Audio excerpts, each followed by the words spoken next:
तब यह है कि वह छात्र हित को ही सर्वोपरि रखे और उसी के अनुसार काम करे, अपने प्रधानाचार्य का चारों ओर गुणगान करता रहे, अपने करों के द्वारा अपने प्रधानाचार्य स्कूल की प्रतिष्ठा को बढ़ाए, वह पाठ्यक्रम को पूरा करने पर विशेष ध्यान दे। तो जवाब है छात्र हित को ही सर्वोपरि रखे और उसी के अनुसार काम करें। आपकी दृष्टि में अच्छे स्कूलों की स्थापना की जानी चाहिए, घनी कॉलोनियों के बीच में, ताकि स्कूल को अधिक छात्र मिल सके, प्राकृतिक वातावरण में, नगर के, शहर, ग्रामीण, दूर दराज के क्षेत्रों में। तो जवाब है प्राकृतिक वातावरण में। हमारा 221 क्वेश्चन है, शिक्षकों के चयन में चयन बोर्ड को प्राथमिकता देनी चाहिए। पिछड़ी जाति के लोगों को, अल्पसंख्यक समुदाय के लोगों को, सभी वर्गों के लोगों को उनकी अभियोग्यता एवं अभिवृत्ति के आधार पर महिलाओं को। तो जवाब है सभी वर्गों के लोगों को उनकी अभियोग्यता एवं अभिवृत्ति के आधार पर। 222 क्वेश्चन है, मैं शिक्षण अधिगम प्रक्रिया में टीवी, कंप्यूटर आदि के प्रयोगों का अच्छा समझता हूँ, ठीक नहीं मानता, इसमें समय बहुत नष्ट होता है, उचित एवं आवश्यक समझता हूँ, इनमें से कोई नहीं। तो जवाब है उचित एवं आवश्यक समझता हूँ। अध्यापक की दैनिक दिनचर्या का अंग होता है दैनिक रूप से वाचनालय जाना तथा पत्र पत्रिकाओं का अध्ययन करना, छुट्टी के दिनों में धार्मिक स्थलों पर समय बिताना, छात्रों में अधिगम की दर को बढ़ाने के लिए निरंतर चिंतनशील रहना और कक्षा में नए नए प्रयोग करना। ए और सी दोनों। तो जवाब है ए और सी दोनों।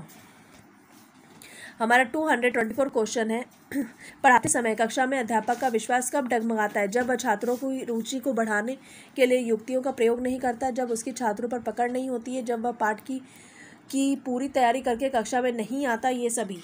तो जवाब है जब वह पाठ की पूरी तैयारी करके कक्षा में नहीं आता। निम्न में से कौन सा काम एक शिक्षक के लिए बिल्कुल अनुपयुक्त है?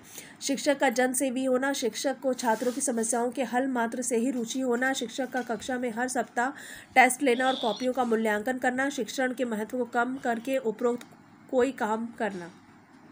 तो जवाब है शिक्षण के महत्व को कम करके उपरोक्त कोई काम करना। हमारा 241 क्वेश्चन है, अध्यापक की जीवन शैली किस आदर्श के अनुरूप होना चाहिए? सादा जीवन, उच्च विचार, एकांत प्रिय जीवन, खाओ पियो मौज उड़ाओ, इनमें से कोई नहीं। तो जवाब है सादा जीवन, उच्च विचार। हमारा 242 क्वेश्चन है, माध्यमिक स्तर तक की शिक्षा का नियंत्रण वास्तव में किसके हाथ में होना चाहिए? तो इसके विकल्प हैं ग्राम प्रधान या नगर पालिका चेयरमैन, केंद्र सरकार के हाथ में, चुने हुए प्रतिनिधियों के माध्यम से समुदाय के हाथ में, राज्य सरकार के हाथ में। तो जवाब है चुने हुए प्रतिनिधियों के माध्यम से समुदाय के हाथ में।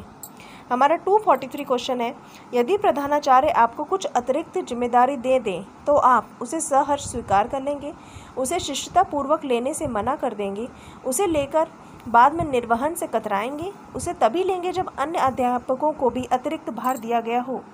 तो जवाब है उसे सहर्ष स्वीकार कर लेंगे। संपूर्ण शिक्षण व्यवस्था में सुधार लाने के लिए निम्न में से क्या आवश्यक है? अध्यापक की अभिरुचि में परिवर्तन, सरकार की सोच में परिवर्तन, प्रधानाचार्य की अभिरुचि में परिवर्तन, पाठ्यक्रम में परिवर्तन। तो जवाब है अध्यापक की अभिरुचि में परिवर्तन। क्या आपके विचार से वार्षिक परीक्षा में सभी छात्रों को पास कर दिया जाना चाहिए? तो इसके विकल्प है जी हाँ, इससे बच्चों का मनोबल नहीं गिरेगा, जी नहीं, ऐसा करने से बच्चे पढ़ना तथा ज्ञान को याद रखना छोड़ देंगे, जी नहीं, इससे पूरी शिक्षा व्यवस्था आगे चलकर ध्वस्त हो जाएगी, इनमें से कोई नहीं। तो जवाब है जी नहीं, इससे पूरी शिक्षा व्यवस्था आगे चलकर विध्वस्त हो जाएगी। हमारा 246 क्वेश्चन है, हकलाने वाला छात्र के प्रति आपका क्या रवैया होगा? उसे उच्च शिक्षण सामग्री की सहायता से पढ़ाया जाएगा, उसके साथ सहानुभूतिपूर्वक रवैया रखना, यह समझना कि ऐसे लोगों को पढ़ना बेकार है, इनमें से कोई नहीं। तो जवाब है उसके साथ सहानुभूतिपूर्वक रवैया रखना। प्रत्येक शिक्षक का कम से कम 2 कालांश रोजाना खाली होना चाहिए, छात्रों के कार्यों को चेक करने के लिए, आराम करने के लिए, अगले कालांश के शिक्षण की योजना बनाने के लिए, इनमें से कोई नहीं। तो जवाब है छात्रों के कार्यों को चेक करने के लिए। बच्चों में मौलिक चिंतन की शक्ति विकसित की जा सकती है, जन्मजात होती है, स्व अध्ययन से बढ़ती है, ए और सी दोनों। तो जवाब है ए और सी दोनों। हमारे 249 क्वेश्चन है, स्कूलों में शिक्षकों में असंतोष का प्रमुख कारण होता है प्रधानाचार्य या प्रबंधन समिति द्वारा पक्षपात, शिक्षकों पर आधारित अतिरिक्त कार्यभार, शिक्षकों का कम वेतन, ये सभी। तो जवाब प्रधानाचार्य या प्रबंधन समिति द्वारा पक्षपात। छात्रों को निर्णय लेने की स्वतंत्रता कहाँ तक होनी चाहिए? जहाँ तक उसका निर्णय स्कूल के नियमों एवं सिद्धांतों से न टकराए, पिकनिक आदि का निर्णय लेने तक, कक्षा के सामान्य झगड़ों को निपटाने में, ये सभी। तो जवाब है जहाँ तक उसका निर्णय स्कूलों के नियमों एवं सिद्धांतों से न टकराए। हमारा 251 क्वेश्चन है, कक्षा में छात्र छात्राओं का ध्यान विकसित करने के लिए आप छात्र छात्राओं में जिज्ञासा का विकास करेंगे, बच्चों को कहानियाँ सुनाएंगे, भाषण ठीक प्रकार से तैयार करेंगे, कक्षा में जोर से बोलेंगे। जरूर, तो इसका आंसर है छात्र छात्राओं में जिज्ञासा का विकास करेंगे।